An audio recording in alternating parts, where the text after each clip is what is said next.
So today's topic is mass energy equivalence and nuclear binding energy. So what do we have to study in this chapter?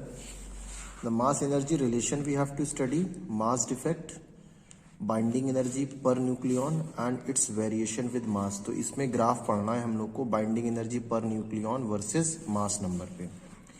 So let's start the first topic that is mass energy relation. देखिए Einstein ने सबसे पहले relativity theory की मदद से ये prove किया कि that mass can be converted into energy by a relation is of E is equal to mc square. So every substance has energy due to its mass also. मतलब कोई भी substance जिसमें मास है उसमें तो वो एनर्जी उसमें है. और उसको कन्वर्ट कैसे कर सकते हैं? E is equal to mc square से. ये आइंस्टीन की रिलेटिविटी थ्योरी से मास एनर्जी रिलेशन डेवलप हुआ है. तो अगर जैसे मान लीजिए 1 kg मास अगर किसी सब्सटेंस में है तो उसमें कितनी एनर्जी होगी? Approximate that is 9. अगर किसी सब्सटेंस में 1 kg मास है तो उसमें कितनी एनर्जी होगी? That is 9 into 10⁻16 joule energy होगी. तो मतलब 1 kg सब्सटेंस के बर्न होने पर 9 इंटू 10⁻16 जूल की एनर्जी निकलती है, लिबरेट होती है. अब एक और है एनर्जी कंजर्वेशन. वो ये कहता है कि that total energy and mass of the universe is conserve. जो एनर्जी कंजर्वेशन लॉ है वो क्या कहता है? That energy can neither be created nor be destroyed but it can be transferred from one form to another. तो पूरे universe की energy और मास जो है वो कांस्टेंट है. एनर्जी मास में कन्वर्ट होता है, मास एनर्जी में कन्वर्ट होता है. सिर्फ और सिर्फ ये एक दूसरे में कन्वर्ट होते रहते हैं. ठीक है. The conversion of energy into mass and mass into energy can be observed under the nuclear level. देखिए जो एनर्जी मास में कन्वर्ट होती है और मास जो एनर्जी में कन्वर्ट होता है उसको दो तरह से हम लोग पढ़ सकते हैं. That is known as pair production and pair annihilation. Important है. तो पहले हम लोग देखते हैं पेयर प्रोडक्शन क्या चीज़ है. तो देखिए when an energetic gamma ray photon, मतलब जब कोई एनर्जी, गामा रे फोटोन क्या है? सिर्फ एनर्जी, इसमें मास नहीं होता है. ठीक. falls on a heavy substance, it is observed by some nucleus of the substance and its energy gives rise to the production of an electron. देखिए फोटो इलेक्ट्रिक इफेक्ट क्या होता है? जब कोई गामा रे फोटोन किसी heavy substance पर गिरता है तो उसमें से इलेक्ट्रॉन निकलता है. तो ये क्या है? एनर्जी किस में कन्वर्ट हो रही है? मास में कन्वर्ट हो रही है. सो दिस फिनोमिना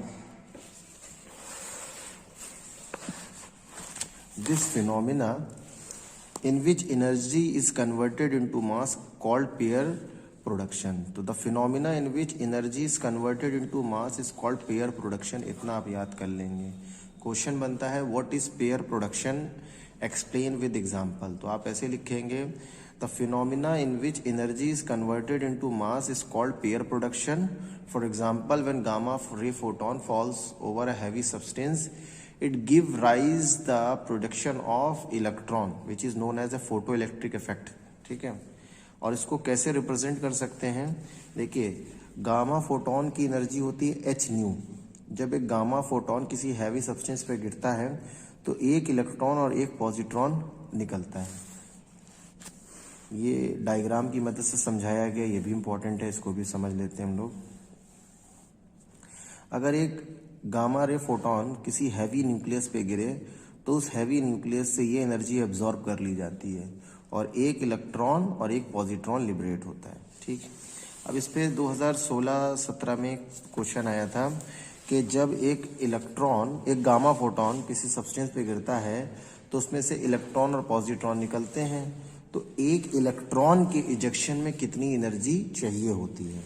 तो देखिए यहाँ पे लिखा है according to the Einstein energy mass relation a body in the state of rest also has some energy called rest mass energy. If the rest mass of the body be m0 then its rest mass energy is E0 is equal to m0 c square. The rest mass of each of electron and positron, electron और positron का rest mass कितना होता है? That is 9.1 into 10⁻−31 kg. So the rest mass of energy of each of them, हर एक की energy कितनी होगी रेस्ट मास की? That is E0 is equal to m0 c square.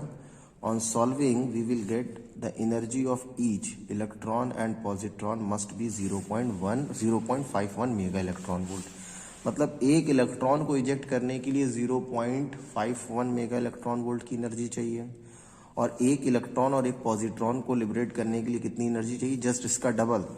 तो the energy of gamma photon must be at least 2 into 0.51 which is equal to 1.02 mega electron volt for a pair production. मतलब एक pair production के लिए gamma photon की minimum energy कितनी होनी चाहिए, that is 1.02 mega electron volt. Pair production का मतलब हुआ एक इलेक्ट्रॉन और एक पॉजिट्रॉन लिबरेट करने के लिए।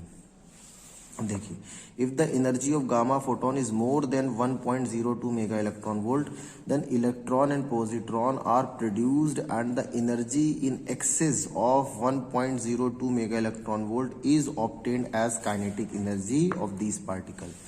मतलब अगर गामा फोटोन की एनर्जी सिर्फ 1.02 मेगा इलेक्ट्रॉन वोल्ट है तो इलेक्ट्रॉन और पॉजिट्रॉन निकलेंगे, इससे कम होगी तो नहीं निकलेंगे, और इससे ज़्यादा होगी तो एक्स्ट्रा जो एनर्जी होगी वो काइनेटिक एनर्जी के फॉर्म में उनमें चली जाएगी। अब आते हैं पेयर एनिहिलेशन। देखिए, पेयर एनिहिलेशन क्या होता है, जब एक पॉजिट्रॉन और एक इलेक्ट्रॉन आपस में टकराते हैं तो दो गामा फोटोन रिलीज हो जाते हैं। ठीक, अब देखिए क्या है, the phenomena in which mass is converted into energy known as pair annihilation. ठीक,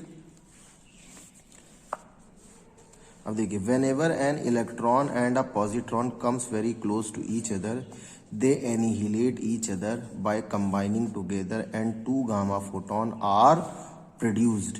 this phenomena in which the mass is converted into energy is called pair annihilation.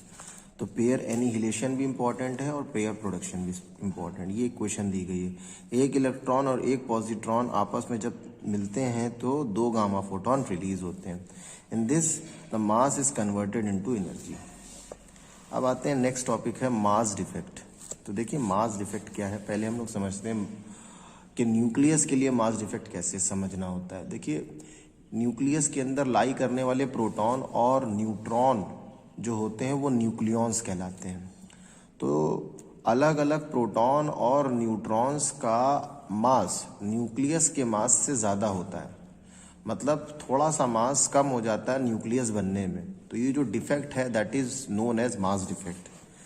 The difference between the sum of the masses of the nucleons constituting a nucleus and the rest mass of the nucleus is called the mass defect। मतलब nucleons का separate मास थोड़ा ज़्यादा होता है जब वो अलग अलग होते हैं, इन कंपैरिजन जब वो न्यूक्लियस के अंदर होते हैं तो उनका मास कम होता है। तो ये जो डिफेक्ट है that is known as mass defect. अब मास डिफेक्ट बराबर क्या होगा, mass of proton plus mass of neutron minus mass of nucleus. तो फॉर्मूला इसका क्या बन जाता है, डेल्टा एम बराबर जेड है एटॉमिक नंबर, एम पी का मतलब है mass of proton, plus A minus Z है number of neutron, M N का मतलब है mass of neutron, minus M capital N का मतलब है मास ऑफ न्यूक्लियस। तो ये फॉर्मूला है मास डिफेक्ट का। अगर हम इस मास डिफेक्ट में सी स्क्वायर मतलब स्पीड ऑफ लाइट के स्क्वायर का मल्टीप्लाई कर दें, so it will be converted into energy which is known as binding energy. देखिए, तो व्हाट इज बाइंडिंग एनर्जी, बहुत सिंपल सा टॉपिक है। The binding energy B of a nucleus is defined as the minimum energy required to separate its nucleons and place them at rest at infinity distance apart। मतलब वो minimum energy जिसकी मदद से nucleons को अलग अलग करके इन्फिनिटी पर ले जाकर रेस्ट पर कर दें, वो एनर्जी बाइंडिंग एनर्जी कहलाती है। बाइंडिंग एनर्जी बराबर क्या होगा, मास डिफेक्ट इंटू सी स्क्वायर। तो जब हम लिखते हैं तो मास डिफेक्ट का फॉर्मूला क्या है, that is Z M P plus A minus Z M N minus M N, और फिर बाहर सी स्क्वायर कर दें। तो ये फॉर्मूला है मास डिफेक्ट का which you have to learn, sorry binding energy का ये फॉर्मूला है। अब हम लोग आते हैं, अच्छा, किसी भी न्यूक्लियस एटम में इलेक्ट्रॉन की जो बाइंडिंग एनर्जी होती है वो निग्लिजिबल होती है, the electron binding energy is however negligible compare to the nucleons binding energy. तो इसलिए इलेक्ट्रॉन की बाइंडिंग एनर्जी काउंट नहीं की जाती। ठीक, अब आते हैं एवरेज बाइंडिंग एनर्जी पर न्यूक्लियॉन्स। इंपॉर्टेंट है, इस पे ग्राफ है। तो एवरेज बाइंडिंग एनर्जी पर न्यूक्लियॉन्स का मतलब क्या है? किसी न्यूक्लियस की टोटल बाइंडिंग एनर्जी को नंबर ऑफ न्यूक्लियॉन्स से डिवाइड कर दें तो that is called average binding energy पर न्यूक्लियॉन। तो देखिए कैसे निकला। In order to compare the stability of different nuclei, we require average binding energy per nucleon. Average binding energy per nucleon किस लिए ज़रूरी होती है? किसी न्यूक्लियस की स्टेबिलिटी चेक करने के लिए। Which is the total binding energy of the nucleus divided by the number of nucleons in it. Binding energy अगर बाइंडिंग एनर्जी पर न्यूक्लियन चाहिए तो टोटल बाइंडिंग एनर्जी को नंबर ऑफ न्यूक्लियन से डिवाइड कर देते हैं। It is defined as the average energy required to remove the nucleons from the nucleus to infinite distance. अब देखिए स्टेबिलिटी कैसे चेक करेंगे। Higher the average binding energy per nucleon, greater is the stability of the nucleus. देखिए वही nucleus stable होते हैं जिनकी binding energy पर न्यूक्लियन ज़्यादा होती है। एक चीज़ और है कि वही न्यूक्लियस अनस्टेबल होते हैं जिनकी बाइंडिंग एनर्जी पर न्यूक्लियन कम होती है, और वो कब होती है? जब न्यूक्लियॉन्स के नंबर बढ़ जाते हैं। मतलब किसी एटम में अगर न्यूक्लियॉन्स के नंबर ज़्यादा होंगे तो बाइंडिंग एनर्जी पर न्यूक्लियॉन्स कम हो जाती है, जिससे उनकी स्टेबिलिटी घट जाती है। अब क्या बाइंडिंग एनर्जी कर्व। अब बाइंडिंग एनर्जी कर्व हमें जो लेना है वो बाइंडिंग एनर्जी पर न्यूक्लियॉन वर्सेस मास नंबर पे लेना है। तो देखिए ये डायग्राम पूछा जा चुका है एक बार बोर्ड में। इसको मेन पॉइंट इसके हम लोग को सिर्फ देखना है।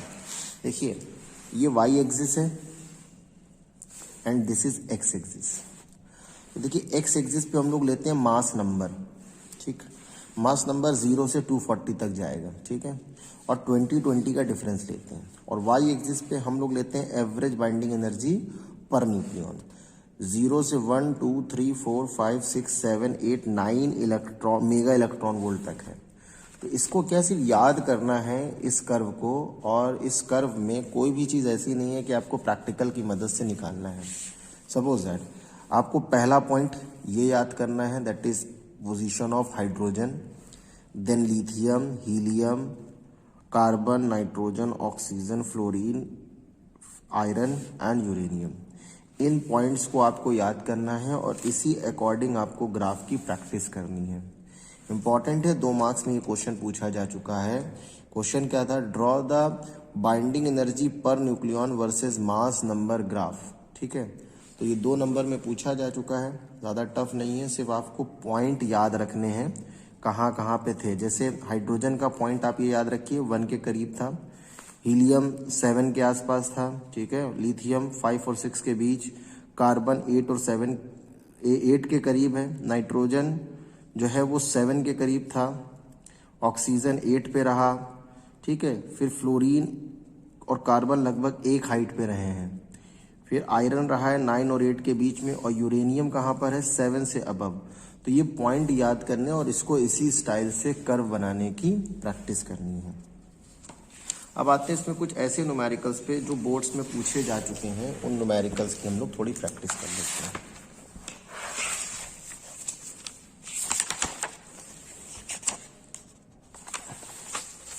देखिए फर्स्ट न्यूमेरिकल में देखिए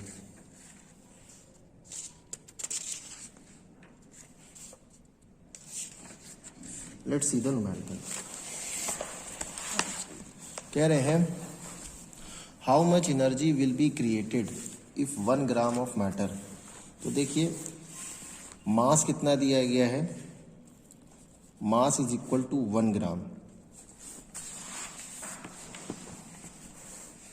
ठीक, is destroyed completely, how much kilowatt hour energy will be obtain bye it. पहले हम एनर्जी निकालेंगे जूल में, फिर उसको किलोवाट आवर में हम लोग चेंज करेंगे। देखिए हम लोग फॉर्मूला जानते हैं, एनर्जी इज इक्वल टू क्या होता है? mc²। ये मास को हम केजी में कन्वर्ट करेंगे तो 1 × 10⁻³ kg हो जाएगा। अब हम एनर्जी में वैल्यू रख देते हैं, that is 1 × 10⁻³ into speed of light that is 3 into 10⁸8 का होल स्क्वायर कर दें अगर हम, तो सॉल्व करने पे ये आंसर आता है दैट इज 9 इंटू 10⁻13 जूल। देखिए 8 2 16, 16 में minus, so now that is 9 into 10⁻13 joule. अब इसको किलो वॉट में कन्वर्ट करना है। तो देखिए जो ये एनर्जी है जूल में है, और जूल बराबर क्या होता है वॉट सेकेंड। 1 जूल बराबर होता है 1 वॉट सेकेंड। तो अगर हमें इसको किलो वॉट आर में चेंज करना है तो हम क्या करेंगे, इसको 60 इंटू 60 से डिवाइड कर देते हैं। तो एनर्जी हो जाएगी that is 9 into 10⁻13 divided by 60 into 60। तो ये बन गया वॉट आर में पहले, तो ये आंसर आ गया that is E is equal to 2.5 into 10⁻10 watt R. अब 1000 वॉट बराबर 1 किलो वॉट होता है, तो 3 पावर अगर हम डिक्रीज करते हैं इसकी तो ये हो जाएगा 2.5 इंटू 10⁻7 किलो वॉट आर। ठीक।